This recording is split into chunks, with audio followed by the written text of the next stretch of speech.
For generations, my family's wealth and status rested on a simple economic principle. Daughters were commodities, and their value increased with their size. This wasn't just preference. It was codified into our economic system. Marriage contracts, specified payment by weight, with bonuses for specific physical attributes. The matriarchs, grandmother chief among them, controlled this market with ruthless efficiency. They maintained breeding records like prized livestock handlers, tracking which family lines produced daughters who could gain weight rapidly without developing immediate health complications. My earliest memories include aunts discussing cousin Amina's promising frame at age 6. They examined her wrists, nodded approvingly at her good bones for carrying weight, while she stood confused by their cryptic assessment of her future value. The preparation houses appeared ordinary from outside, high walls surrounding traditional buildings, gardens that suggested peaceful domesticity. Inside told a different story. The central feeding hall contained circular tables where girls sat facing inward, monitored by house mothers who ensured every calorie was consumed. Wall charts tracked weekly gains with gold stars for those who exceeded targets. Medical equipment, blood pressure cuffs, glucose monitors, specialized scales, lined one wall, giving the grotesque process a veneer of clinical legitimacy. Dormitories featured reinforced beds to support increasing weight. Bathrooms had wider doorways and grab bars. Everything designed with brutal pragmatism for bodies being systematically expanded beyond natural limits. Girls who resisted faced the punishment room, a windowless chamber where force feeding became mechanized. Tubes, restraints, and the constant presence of monitors ensured compliance. Few required second visits. Before my own induction, I watched my sister Layla disappear into this system. She entered at 13, a laughing girl who loved to dance.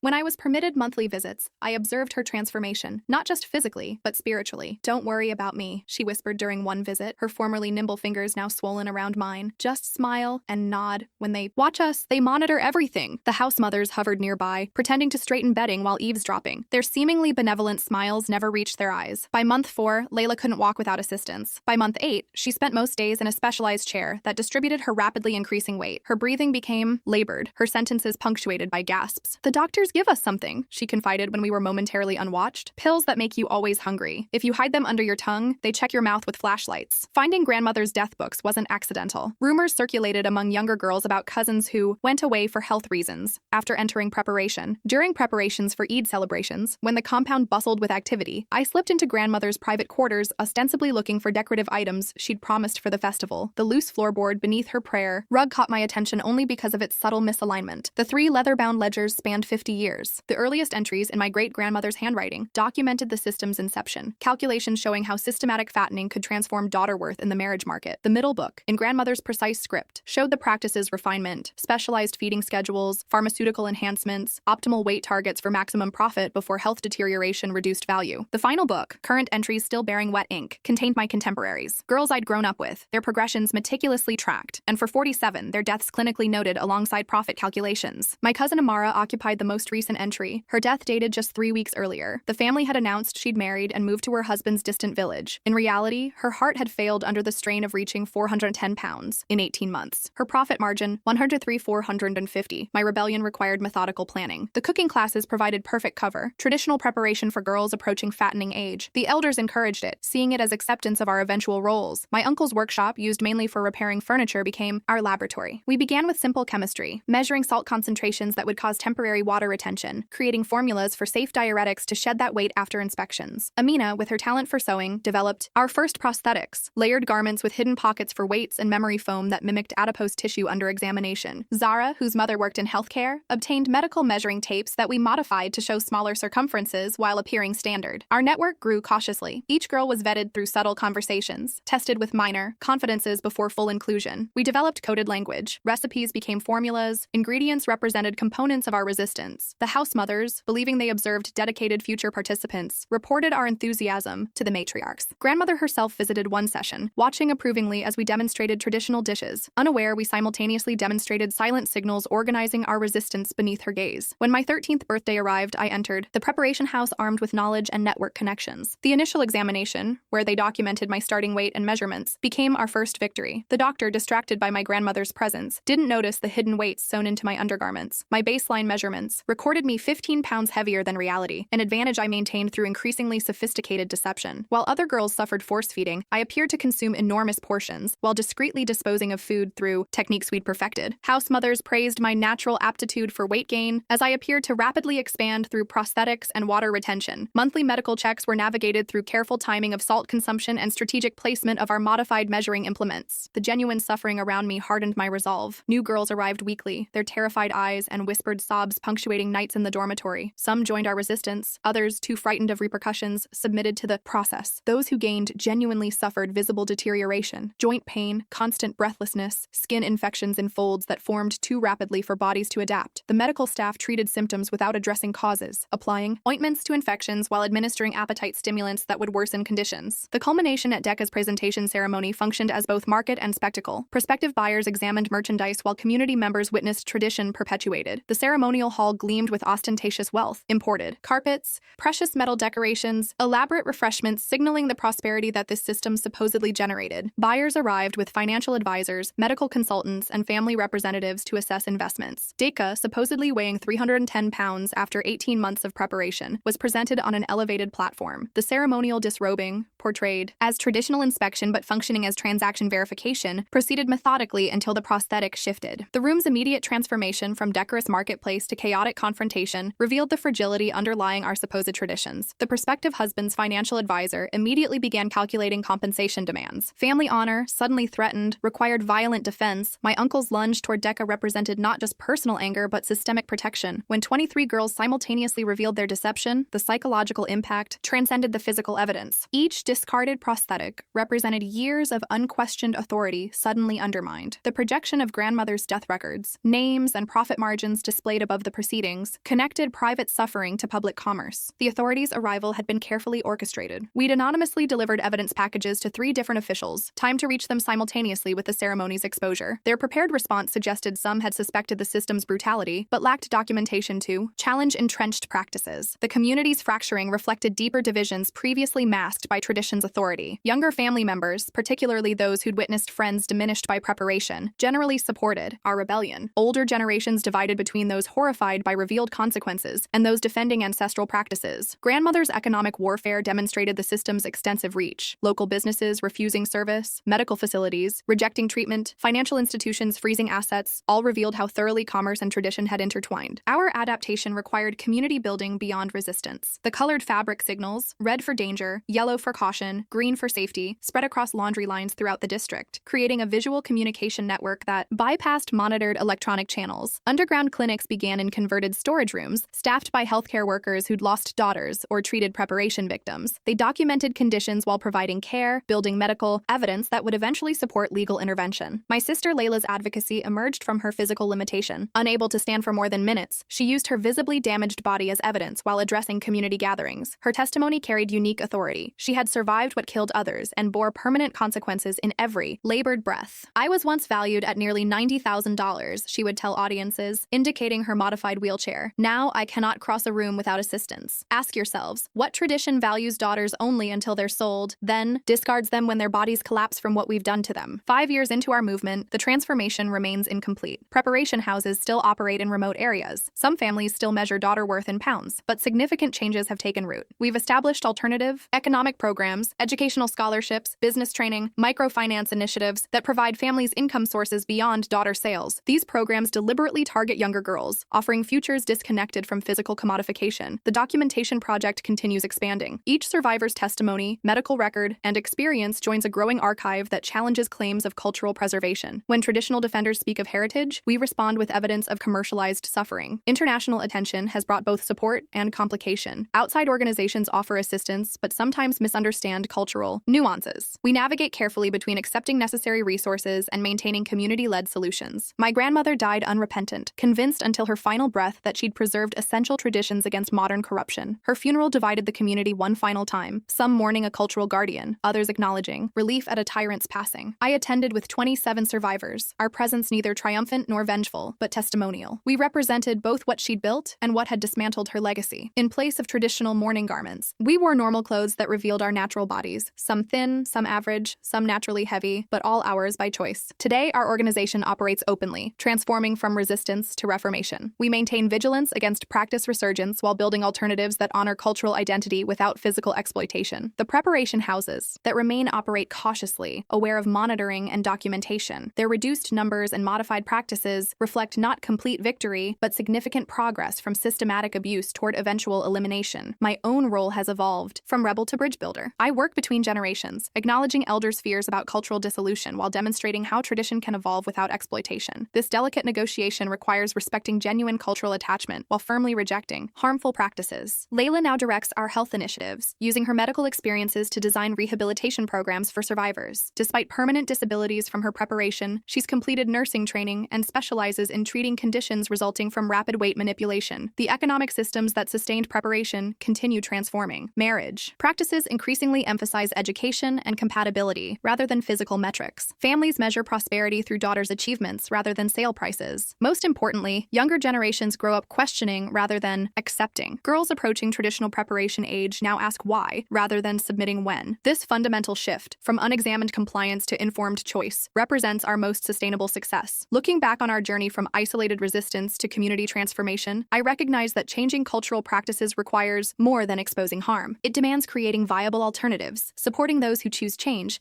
and accepting that progress comes through persistent effort rather than dramatic gestures. The ledgers that once recorded deaths now document different metrics: educational achievements, business successes, health improvements. We measure progress not in pounds lost or gained, but in lives reclaimed. The scars remain, physical and emotional, across our community. But these marks now tell stories of survival and transformation, rather than merely suffering. They connect us to history without binding us to its continuation. Every girl who walks freely rather than being wheeled to market represents not just individual liberation, but systemic change. Every family choosing education over fattening shifts cultural foundations. Every tradition questioned and reformed moves us toward a future where daughters are treasured for who they are, not what they weigh. The work isn't finished. It may never be completely finished, but we continue forward. One girl, one family, one tradition at a time, replacing the weight of exploitation with the substance of genuine worth.